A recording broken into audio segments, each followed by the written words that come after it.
আমাদের সমাজের মেয়ে মানুষরা অনেক বেশি বোকা আর অনেক বেশি ইমোশনাল। প্রিয় মানুষটা যদি ধোঁকা দেয় সেটা যেমন সহ্য হয় না, তেমনি প্রিয় মানুষের যদি কোনো কিছু হয় সেটাও কিন্তু সহ্য হতে চায় না। যেমন আমার প্রিয় মানুষটার কিছুদিন ধরে শরীর খারাপ যাচ্ছে, প্রচণ্ড জ্বর, ঠান্ডা, কাশি, পাশাপাশি বমি, টয়লেট সবকিছু মিলিয়ে তার একাকার একটা অবস্থা। তো আমারও কিন্তু দিনকাল একদমই ভালো যাচ্ছে না। কোনো কাজই করতে ইচ্ছা করছে না। কেমন জানি সবকিছু মানে মিয়ে পড়তেছে, মানে ভালোই লাগতেছে না, আবছা, আবছা লাগতেছে।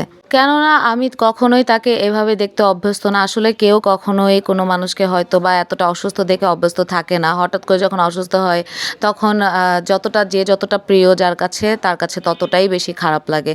ঠিক তেমনি এই দেখো স্যালাইন গুলিয়ে দিয়েছি, সে খেয়ে নিয়েছে।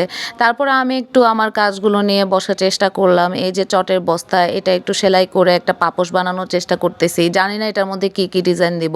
এটা ডিটেইলস ভিডিও আরও একটা ভিডিওতে তোমাদের সাথে আমি অবশ্যই শেয়ার করব। মন যদি ভালো না থাকে তাহলে যেন কোনো কাজ করেও শান্তি পাওয়া যায় না। যেমন এই কাজটাতেও আমি তেমন একটা মনোযোগ দিতে পারছি না। বাইরে এসে বসেছি, তারপরও কেমন জানি ভালো লাগতেছিল না। কারণ মানুষটা অফিসে যাবে, কাজ করবে, তারপর নির্দিষ্ট সময় বাসায় আসবে। আমি একটু ফোন করে খ্যাচখ্যাচ করব, বিরক্ত করব।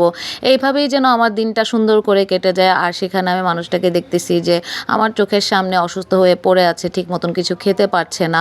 সব কিছু মিলিয়ে একেবারেই আমার ভালো লাগতেছে না। বলতে পারো আজকে আমার মন খারাপের একটা দিন চলছে। কিন্তু এসব কিছুর মাঝখানে কাজ যেমন থামিয়ে রাখা যায় না, তেমনি নিজের যত্নটাও তো নিজের করে যেতে হয়। এখন তো বলবা যে এই যে ভাইয়া শরীর খারাপ কিন্তু তাকে দিয়ে তো ঠিকই কাজ করাচ্ছ।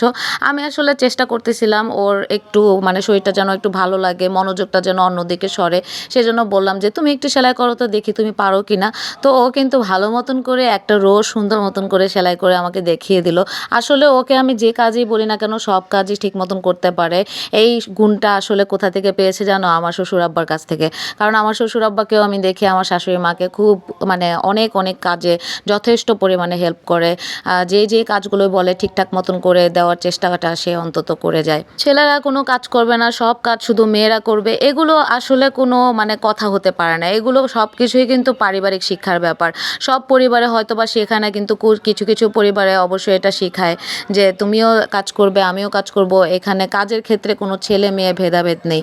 দেখো আমি কাজটা যে একটুখানি রেখে তারপরে আমার ঘরের এই সামনের অংশটা ঝাড়ু দিয়ে নিচ্ছি। আমি প্রত্যেকবার কিন্তু প্রত্যেকদিন ২ বেলা করে ঝাড়ু দিই, আর আজকে কিন্তু ঝাড়ু দেওয়াই হয়নি একেবারে। কেমন একটা লাগতেছিল, সেজন্য ভালো মতন করে একটু পরিষ্কার করে নিলাম। কারণ বিকেল হয়ে যাচ্ছে, একটু পরে আজান দিয়ে দেবে, ইফতারের সময় হয়ে যাবে। এখানে আমি গাছেও একটু পানি দিয়ে নিচ্ছি।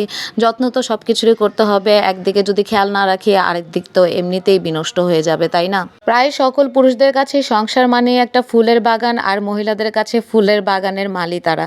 কারণ ওই বাগানের যত্নটা কিন্তু মহিলা মানুষদেরকেই বেশি বেশি করে করতে হয়। ছেলেরা সব কিছুতে এতটা মনোযোগ দিতে পারে না, কারণ বাহিরে অনেক কিছুতে তাদের খেয়াল রাখতে হয়।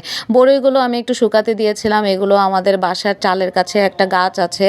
এই যে এখানে দেখো একটা বড়ই গাছ আছে, সেখান থেকে ও কিছুদিন আগে আমাকে পেড়ে দিয়েছিল। এভাবে কিন্তু আমি আরও বেশ খানিকটা বড়ই শুকিয়ে রেখেছি। এইগুলো শুকানো হয়ে গেলে তারপর সবগুলো মিলিয়ে একটা আচার দেব। আমার উনির এতটাই বেশি শরীর খারাপ, এতটাই বেশি বমি হচ্ছে, টয়লেট হচ্ছে, আর পাশাপাশি জ্বর হয়ে আছে যে সে কোনো কিছুই ঠিক মতন খেতে পারতেছে না। তারপরেও আমি একটু একটু করে চেষ্টা করে যাচ্ছি কোনো কিছু খাওয়ানোর। এই জন্যই কিন্তু সুন্দর মতন করে একটা স্যুপও বানিয়ে দিলাম, কিন্তু বানিয়ে কোনো লাভ হলো না। স্যুপটা খাওয়া মাত্রই সব কিছু বমি করে ফেলে দিয়েছে। জানি না সে কবে ঠিকঠাক মতন করে আবারও সুস্থ হয়ে যাবে। দোয়া করো সবাই যেন ঠিকঠাক মতন করে ও সুস্থ হয়ে যায়, আবারও আগের মতন স্বাভাবিক হয়ে যায়, চঞ্চল হয়ে যায়। আমার কাছে এইভাবেই ভালো লাগে। ভিডিওটা এখানে শেষ করছি। Thanks for watching. Bye bye.